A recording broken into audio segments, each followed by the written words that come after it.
어머니, 이번 주에 애 좀 봐주세요. 저희 여행 가야 해서요.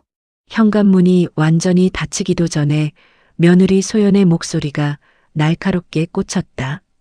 거실 바닥에는 얇은 이불이 깔려 있었고 22개월 지우가 그 위에 누워 몸을 베베틀며 칭얼거리고 있었다.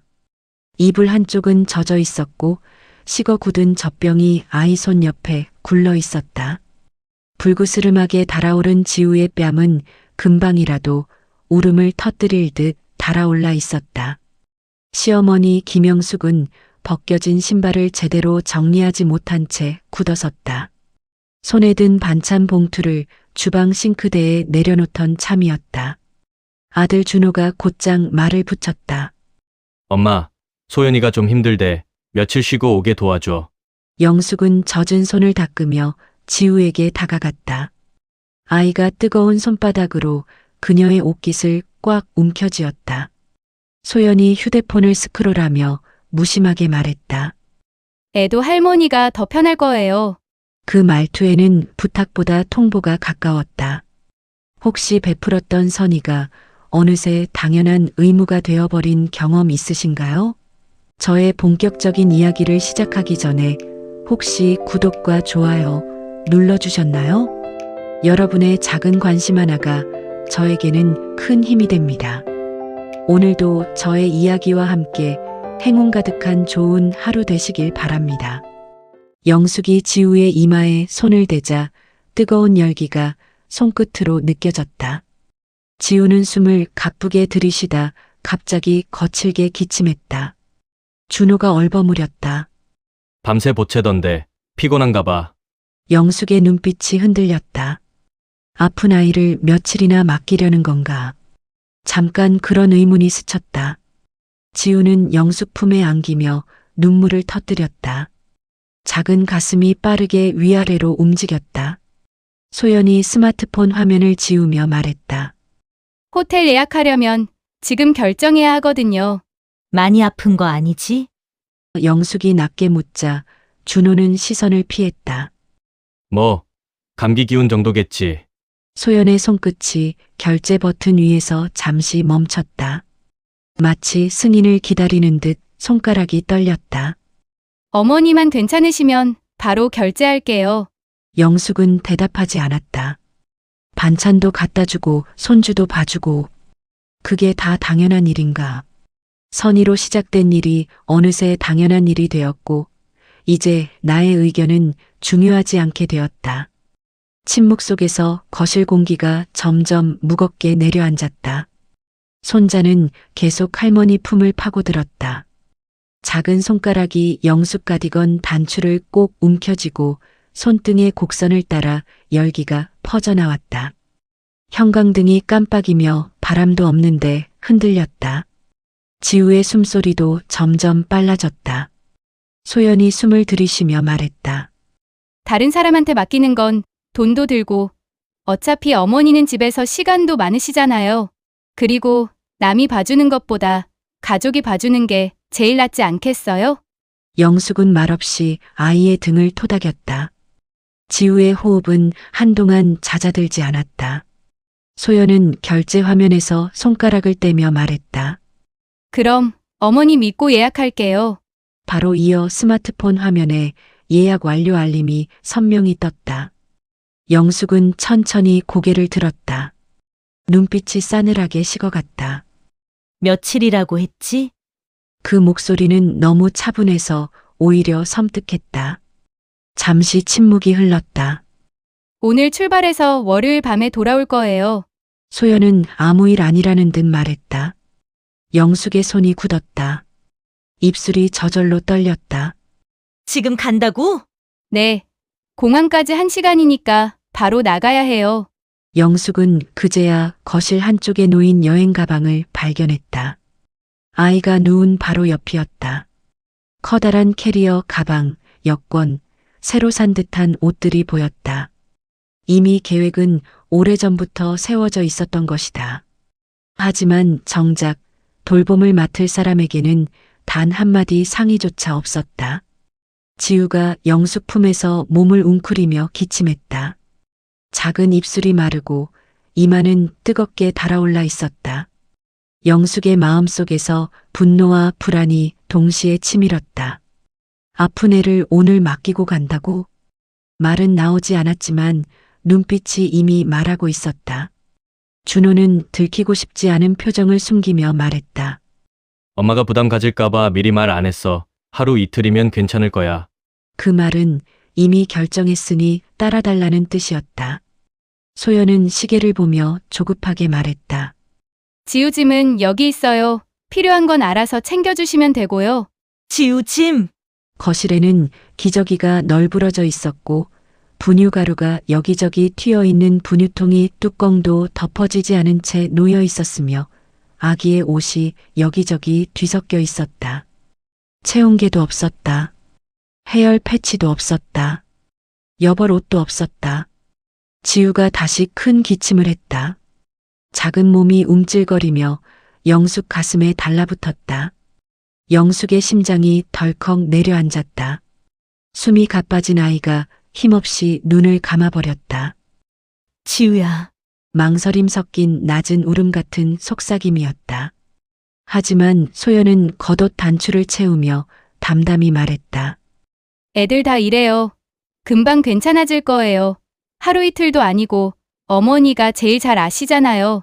준호가 가방 손잡이를 잡으며 말했다. 엄마, 우리 출발해야 해. 늦으면 비행기 놓쳐. 소연이 현관으로 향하다 돌아서며 덧붙였다. 혹시 열심하면 미지근한 물로 닦아주세요. 괜히 응급실 가시면 돈만 나가고 별거 없더라고요. 영숙의 입술이 바르르 떨렸다. 병원은 안 데려가도 되는 거니? 소연이 웃으며 말했다. 애 키워보셨으니까 아시잖아요. 감기 정도로 병원 가면 끝이 없어요. 어머니가 알아서 잘해주세요. 영숙은 충격에서 벗어나지 못한 채 눈앞 상황을 다시 바라봤다. 아픈 아이, 날선 며느리, 회피하는 아들, 그리고 아무 준비도 없는 여행 가방. 아픈 손자 여행을 떠난다는 며느리, 모든 문제를 회피하는 아들, 그리고 준비되지 않은 아이 돌봄이 눈앞에 펼쳐져 있었다. 그리고 이 모든 게 당연한 일이 되어버렸다. 그때 아이의 호흡이 계속 가빠졌고 작은 손가락이 힘없이 풀렸다.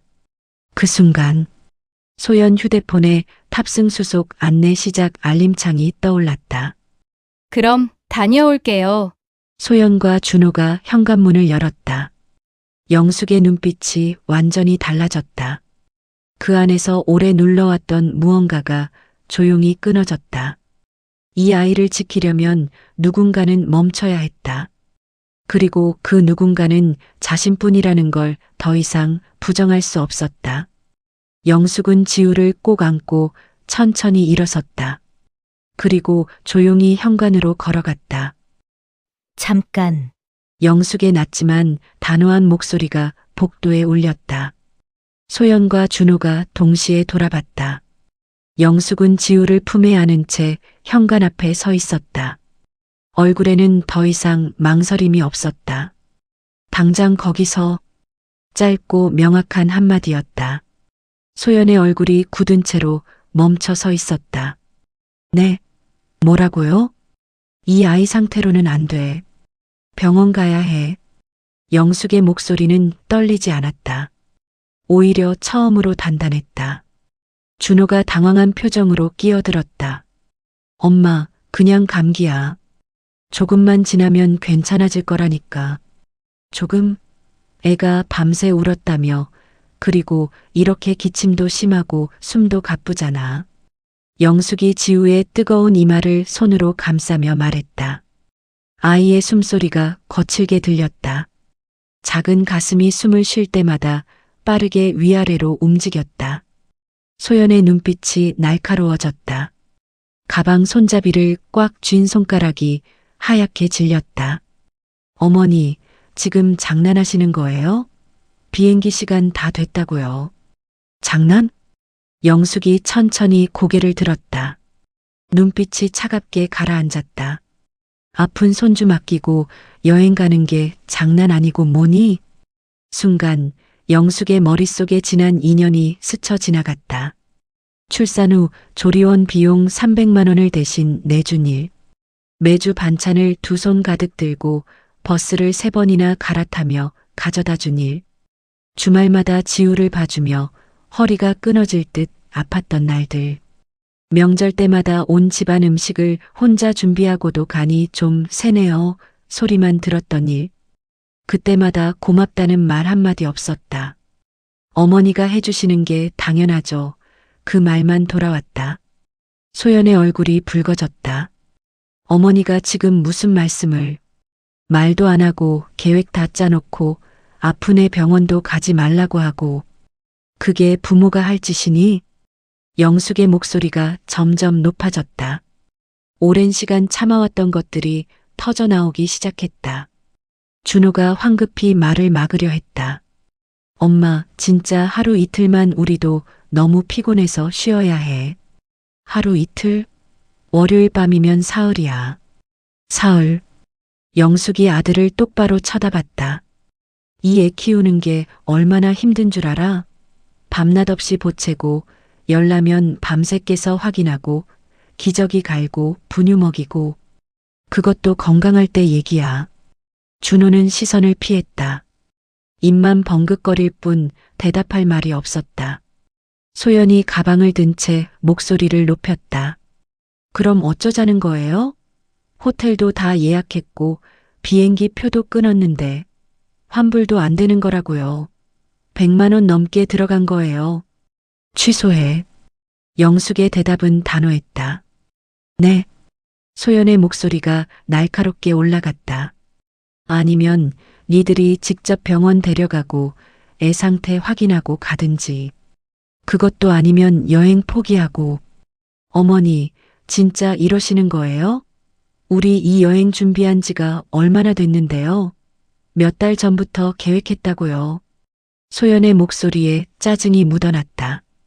그럼 나한테는 왜 미리 말 안 했어? 상의는 왜 안 하고? 영숙의 목소리에 분노가 섞여 나왔다. 매번 반찬 해다 주고 손주 봐주고 돈까지 대주고 그러는 게 당연한 줄 아니? 나도 사람이야. 내 계획도 있고 내 시간도 있어. 소연이 코웃음을 쳤다. 계획이요? 어머니가 무슨 계획이 있으세요?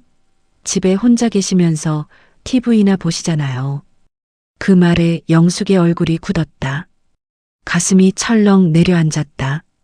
준호가 난처한 표정으로 소연을 말렸다. 소연아, 그런 말은 좀. 뭐가 어때서요? 사실이잖아요. 혼자 사시면서 심심하실 텐데 손주 보는 게 얼마나 다행이에요. 저한테 감사하셔야 하는 거 아닌가요? 소연은 멈추지 않았다. 감사? 영숙의 목소리가 떨렸다. 내가 니한테 감사해야 돼? 당연하죠. 손주 보게 해주잖아요. 다른 시어머니들 다 외롭다고 난리인데. 소연이 태연하게 말했다. 영숙의 손이 떨렸다. 입술이 바르르 떨렸다. 그때 지우가 갑자기 크게 기침하며 몸을 떨었다. 한 번, 두 번이 아니었다. 연달아 기침이 터져 나왔고 작은 얼굴이 새빨갛게 달아올랐다. 숨을 쉴 때마다 쌕쌕 소리가 났다. 가슴이 움푹 들어가며 숨을 힘겹게 쉬었다. 영숙이 재빨리 아이의 등을 토닥이며 확인했다. 지우의 작은 입술이 파랗게 질려 있었다. 눈동자도 초점을 잃은 것처럼 흐릿했다. 지우야, 지우야. 아이가 대답하지 않았다. 눈꺼풀이 천천히 감겼다. 영숙의 얼굴이 새하얗게 질렸다. 안 돼, 안 돼. 봐. 애가 이런데도 여행을 가고 싶냐? 영숙이 소리쳤다. 목소리가 갈라졌다. 지금 당장 병원 가야 해. 호흡이 이상하잖아. 이건 폐렴일 수도 있다고. 준호의 얼굴이 하얗게 질렸다. 폐렴? 그래. 이렇게 열롭고 숨소리 이상하고 입술 파래지면 폐렴이야. 너 어릴 때도 이랬어. 산소호흡기까지 달았잖아. 영숙이 아들을 쳐다봤다. 준호는 고개를 돌렸다. 소연이 망설이며 말했다. 그래도 과장하시는 거 아니에요? 과장? 영숙의 눈빛이 싸늘하게 식었다. 이 애가 지금 죽어가는데 과장이라고? 거실에 짧은 침묵이 흘렀다. 영숙은 지우를 더 꽉 안으며 천천히 입을 열었다. 좋아. 그렇게 여행 가고 싶으면 가. 그리고 현관 신발장에서 자신의 신발을 꺼냈다. 내가 지금 병원 데려간다. 소연이 비웃듯 말했다. 그럼 병원비는 어머니가 내실 거예요? 영숙의 손이 멈췄다. 뭐? 병원비요. 응급실 한 번 가면 몇십만 원인데. 입원이라도 하면 더 들고요. 소연이 가방끈을 어깨에 걸치며 말했다. 우리는 여행비로 다 썼으니까 돈 없어요. 어머니가 병원 데려가시면 어머니가 내세요. 영숙의 온몸이 굳었다. 입술이 떨렸다. 준호가 작은 목소리로 말했다. 소연아, 그건 뭐가 어때서? 어머니가 데려간다잖아. 당연히 어머니가 내셔야지. 영숙의 눈에서 무언가 완전히 꺼졌다. 아니, 꺼진 게 아니었다. 그 안에서 전혀 다른 무언가가 타오르기 시작했다. 영숙은 지우를 꽉 안고 천천히 고개를 들었다. 좋아. 목소리는 차분했다. 너무 차분해서 오히려 섬뜩했다. 내가 낸다. 병원비도 약값도 입원비도 다 내가 낼 테니까 너네는 그냥 신경 쓰지 말고 여행이나 가. 소연이 어리둥절한 표정을 지었다. 그리고 영숙이 한 발 앞으로 나섰다. 지우는 이제 내가 키운다. 뭐라고요? 준호와 소연이 동시에 소리쳤다. 지우는 이제 내가 키울 테니 니들은 그렇게 원하는 여행이나 다녀와.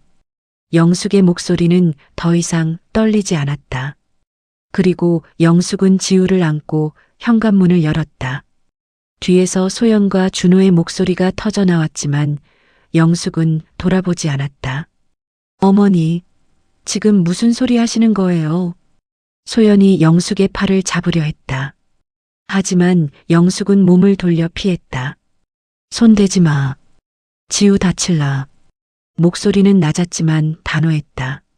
준호가 황급히 앞을 막아섰다. 엄마, 진정해. 우리 얘기 좀 하자.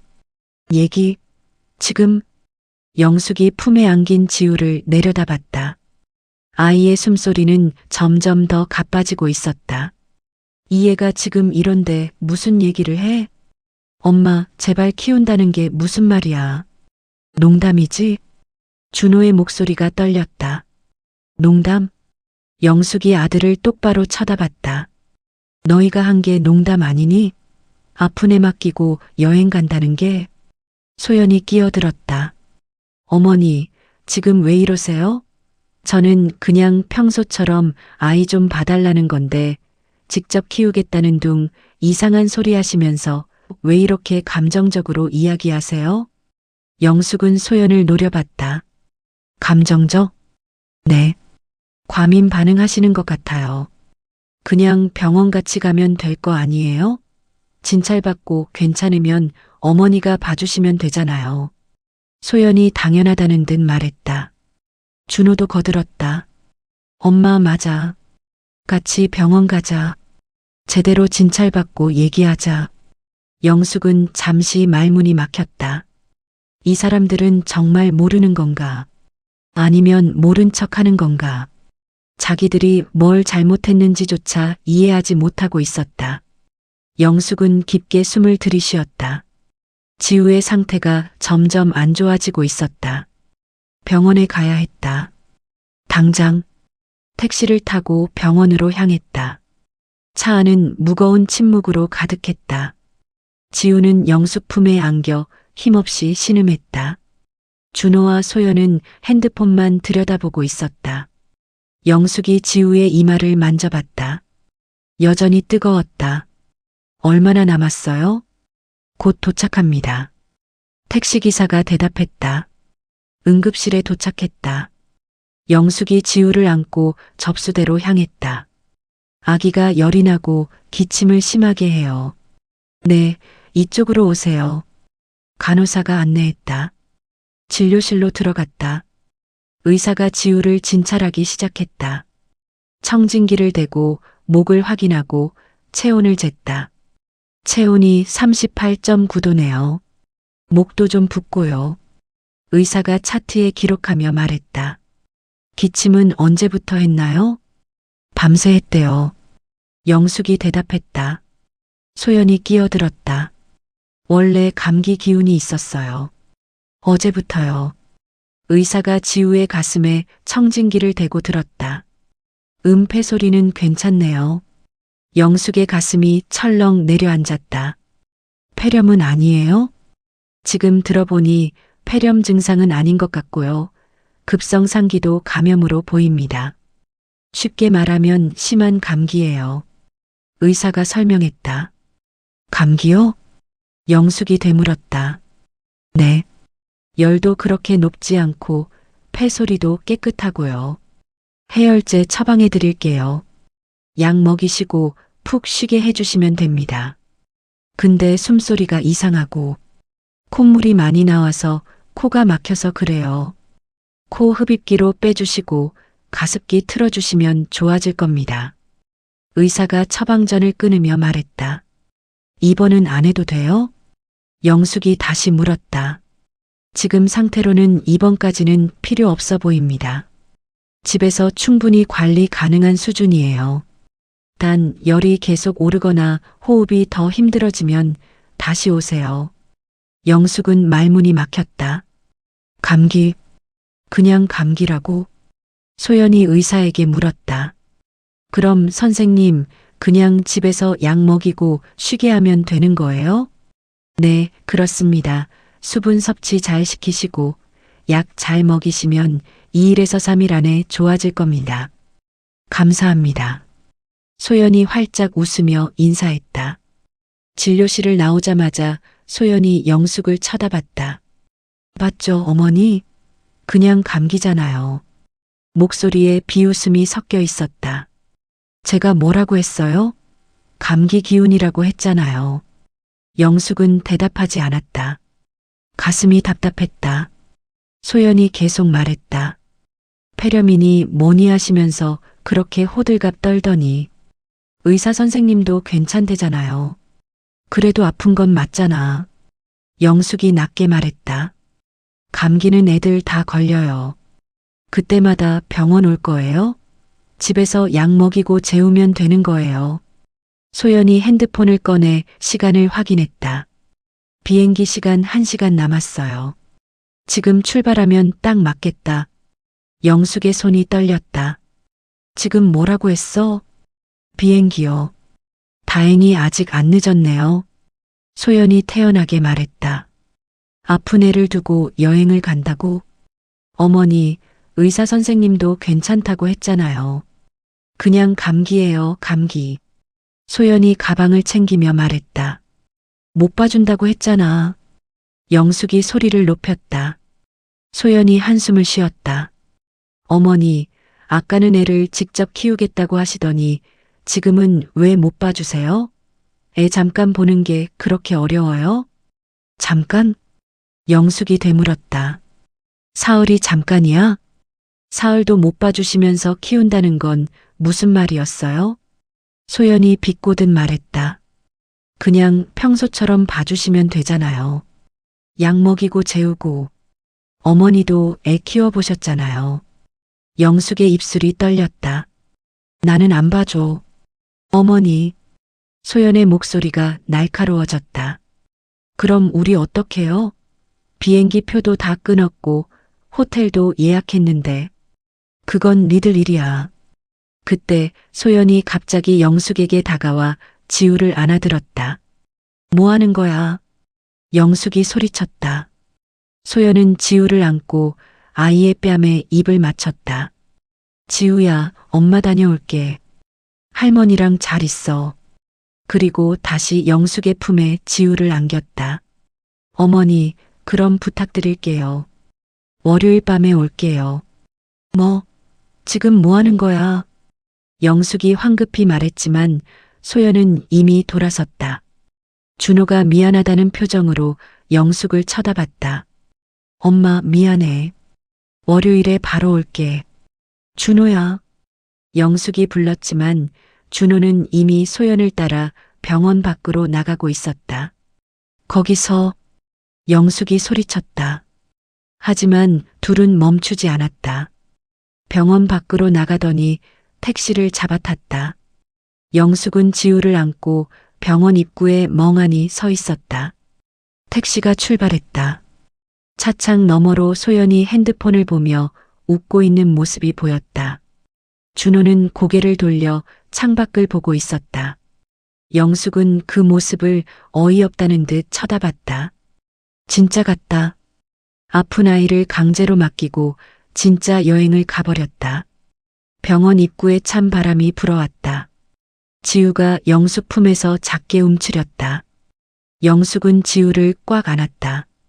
괜찮아, 지우야. 할머니가 있어. 작은 속삭임이었다. 주변 사람들이 지나갔다. 환자들, 보호자들, 의료진들. 하지만 영숙과 지우만 홀로 남겨진 것 같았다.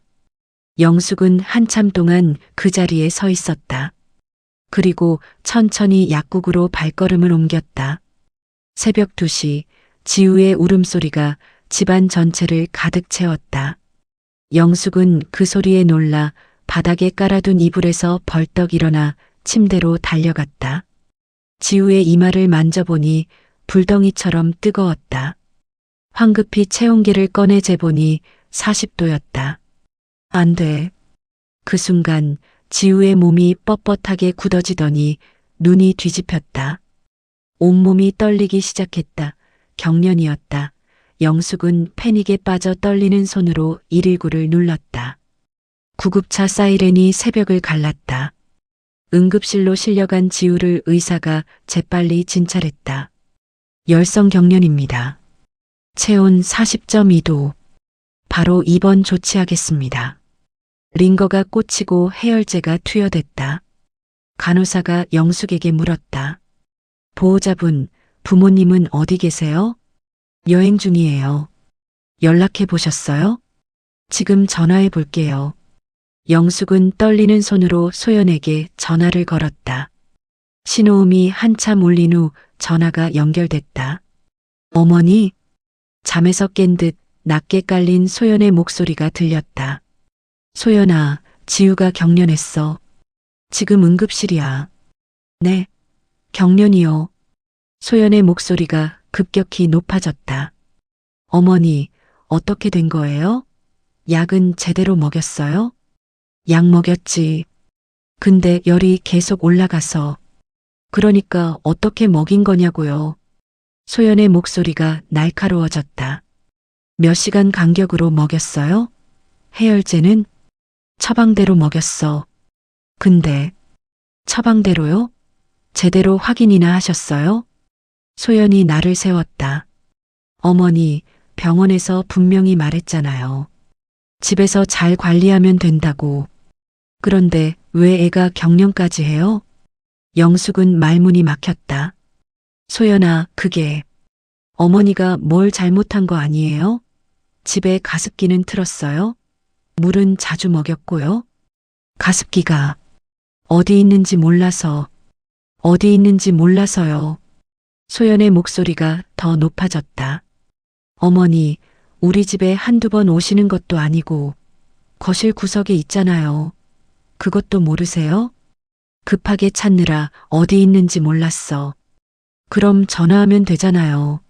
왜 안 하고? 소연이 소리쳤다. 어머니, 지우 직접 키우신다면서요? 이래가지고 무슨 애를 키우시겠다는 거예요? 영숙의 손이 떨렸다. 그래서 지금 입원했어. 당장 들어와야 해. 당장 들어오라고요? 소연이 비웃듯 말했다. 어머니, 지금 거기 새벽 아니에요? 여기는 한밤중이고요. 비행기도 없는데 대체 저보고 어떻게 하라는 거예요? 그래도 애가. 진짜 어머니 왜 그러세요, 정말? 소연의 목소리가 짜증으로 가득 찼다.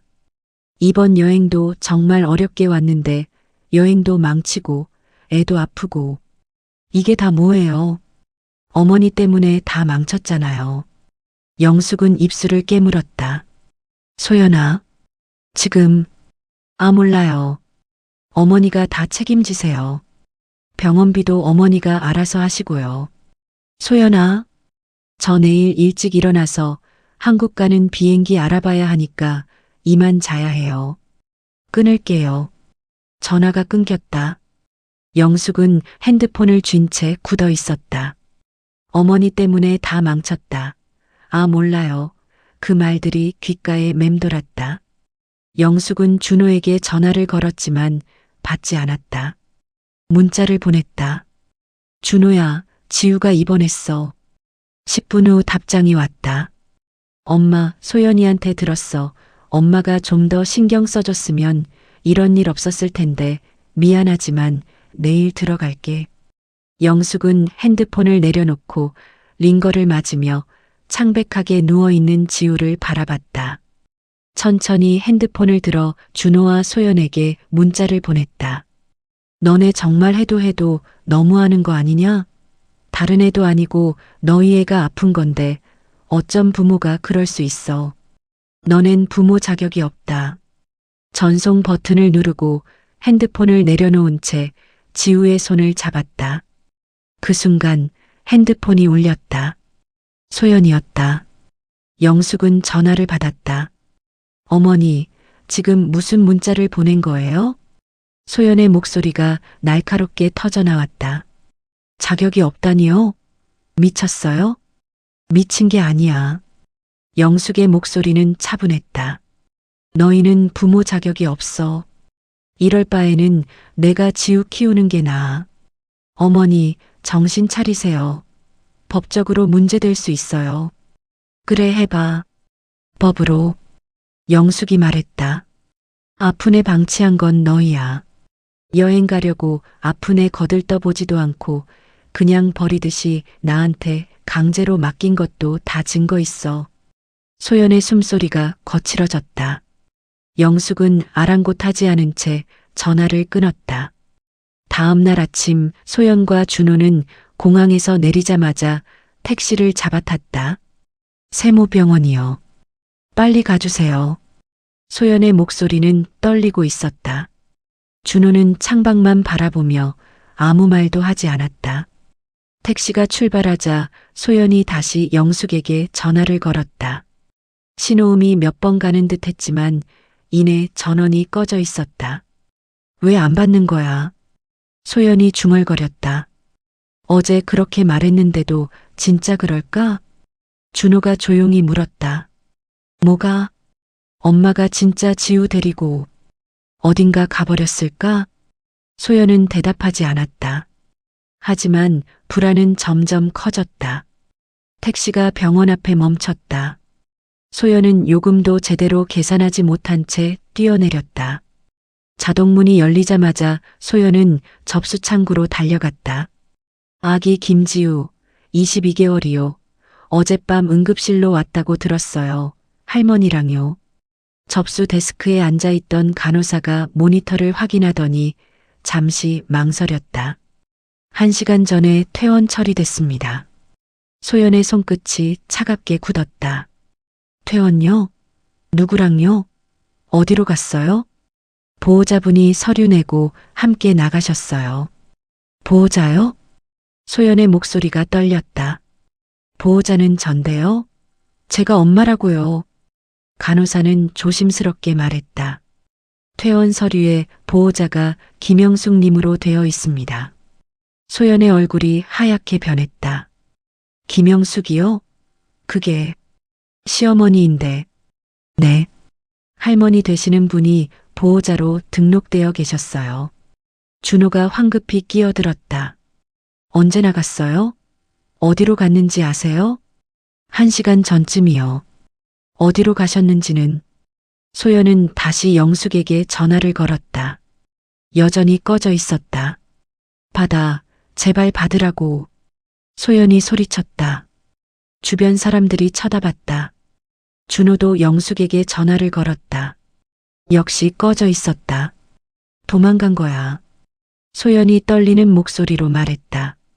애 데리고 진짜 도망간 거야. 어제 그렇게 말했잖아. 지우 키우겠다고. 설마 그렇게까지. 설마가 아니야. 소연이 소리쳤다. 어머니 어제 뭐라고 했는지 못 들었어? 부모 자격 없다고, 지우 키우겠다고. 준호는 입술을 깨물었다. 할 말이 없었다. 소연은 다시 접수창구로 다가갔다. 어디로 갔는지 알려주세요. CCTV라도 확인해 주세요. 죄송합니다. 그건 저희가 함부로. 제 아들이에요.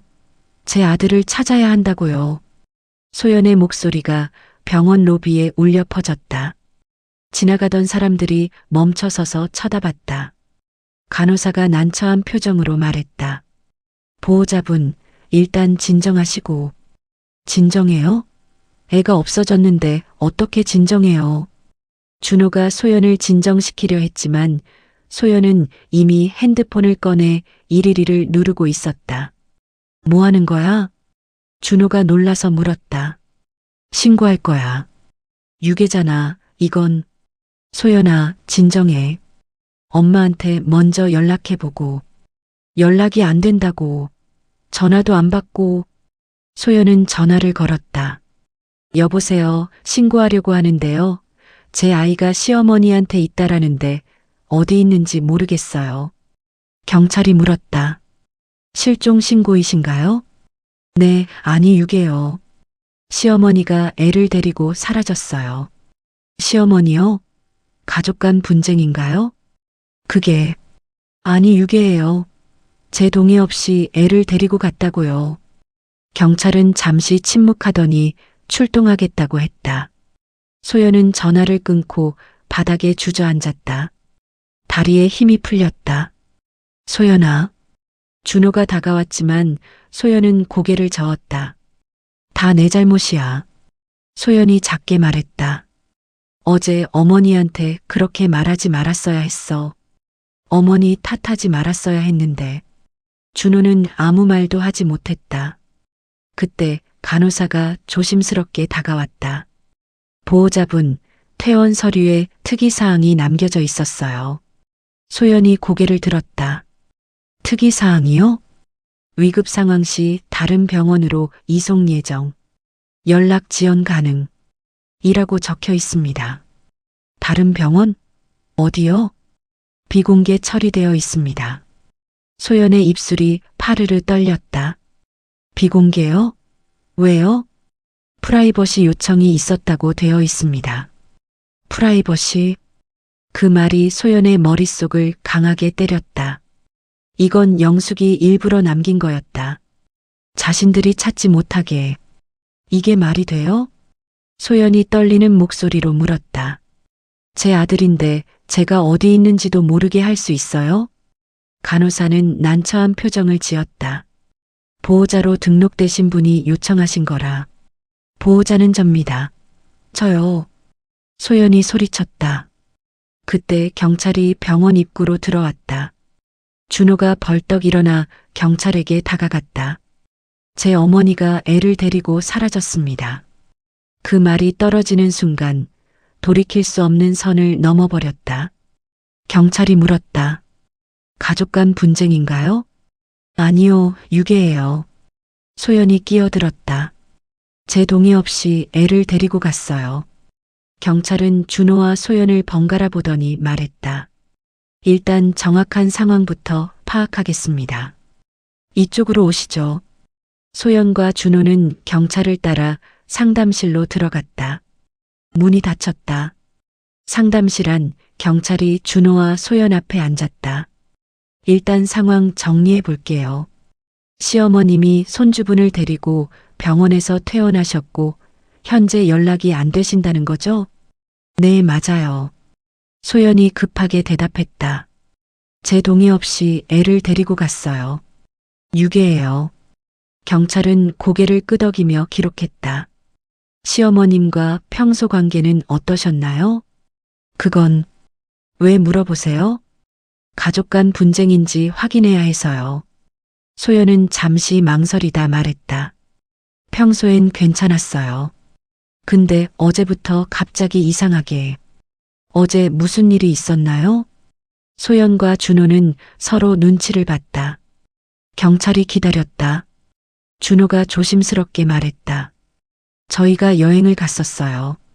그 사이 어머니가 지우를 봐주셨고요. 여행이요? 며칠이나요? 2박 3일이요. 경찰이 고개를 끄덕였다. 그럼 일단 병원 CCTV부터 확인해 볼게요. 10분 후 경찰이 노트북을 들고 들어왔다. CCTV 확인했습니다. 소연이 몸을 앞으로 기울였다. 어디로 갔어요? 경찰은 노트북을 돌려 보여줬다. 화면에는 영숙이 지우를 품에 안고 병원 출구로 걸어나가는 모습이 보였다. 그런데 지우가 웃고 있었다.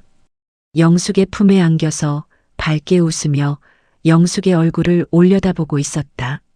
소연의 얼굴이 굳었다. 애가 웃네요. 경찰이 조심스럽게 말했다. 할머니를 많이 따르시나 봐요. 소연은 아무 말도 하지 못했다.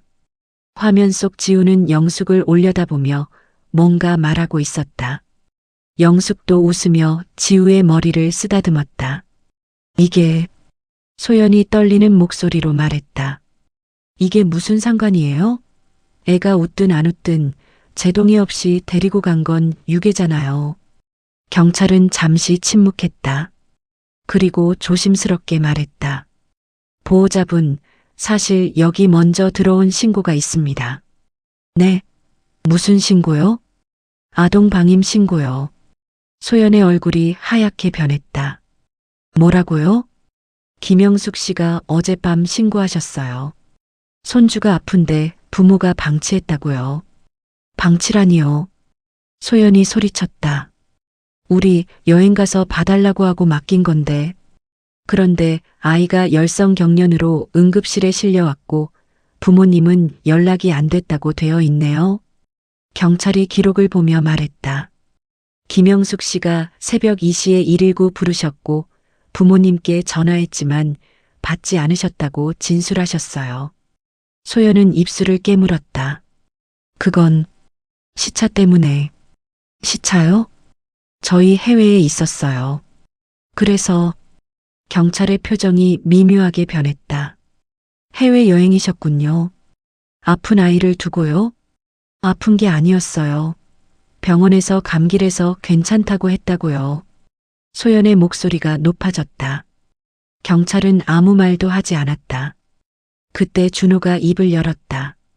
경찰관님, 그건 저희가 잘못 판단한 거예요. 죄송합니다. 소연이 준호를 쳐다봤다. 당신 지금 뭐 하는 거야? 사실대로 말하는 거야. 준호의 목소리가 차가웠다. 우리가 잘못했잖아. 애가 아픈데 여행 간 거. 잘못했다고? 당신도 같이 간 거잖아. 나도 잘못했어. 근데 내가 먼저 가자고 했잖아. 준호의 목소리가 높아졌다.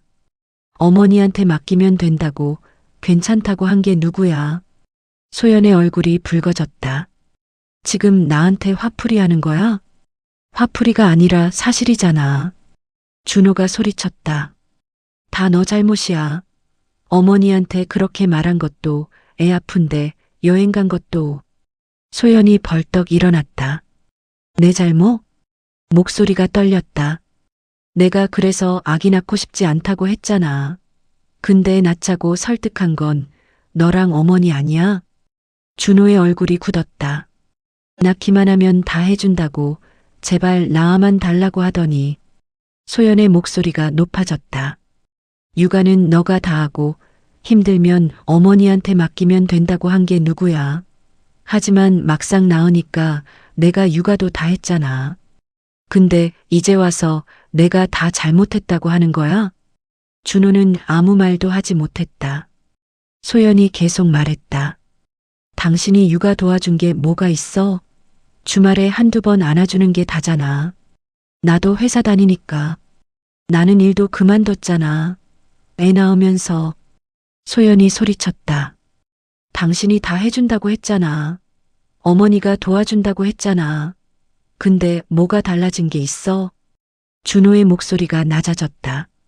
그건 어머니도 힘드시니까. 그럼 나는 안 힘들어?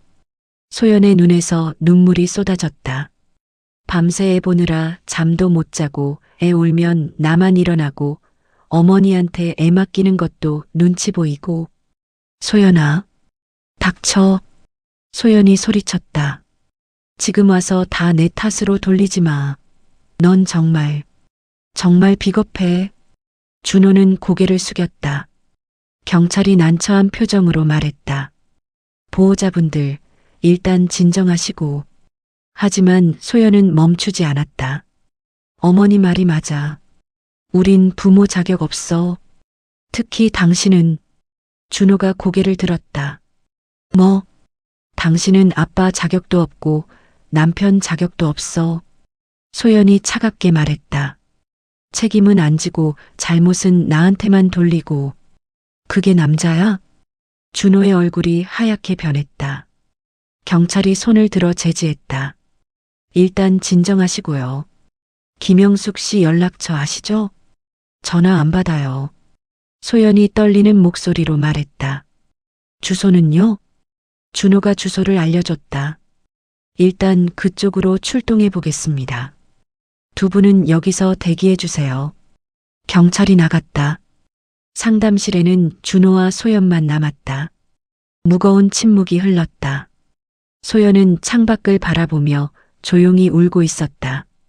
준호는 바닥만 쳐다보고 있었다. 1시간 후 경찰이 상담실로 돌아왔다. 소연과 준호가 동시에 고개를 들었다. 찾으셨어요? 소연이 급하게 물었다. 경찰은 고개를 저었다. 주소지에 가봤는데 집이 비어 있었습니다. 비어 있다고요? 네. 이웃 주민 말로는 오늘 새벽에 짐 싸서 나가는 걸 봤다고 하더라고요. 소연의 얼굴이 하얗게 변했다. 짐을 쌌다고요? 네. 큰 가방 2개 들고 나갔다고 합니다. 아이도 함께요. 준호가 벌떡 일어났다. 그럼 어디로 간 거예요? CCTV는요? 확인 중입니다. 하지만 경찰이 조심스럽게 말했다. 아동 방임 신고 건이 먼저 접수된 상황이라 김영숙 씨 측 입장도 들어봐야 합니다. 입장이요? 소연이 떨리는 목소리로 물었다. 제 아들인데 무슨 입장을 들어요? 법적으로는 할머니도 보호자가 될 수 있습니다. 특히 부모의 방임이 의심되는 경우에는. 경찰이 말을 흐렸다. 소연은 주저앉았다. 이게 말이 돼요? 준호도 아무 말도 하지 못했다. 경찰이 말했다. 일단 김영숙 씨가 연락 오면 바로 연락드리겠습니다. 두 분은 집에 가서 대기하세요. 집에 가라고요? 애를 찾아야 하는데. 소연이 소리쳤다.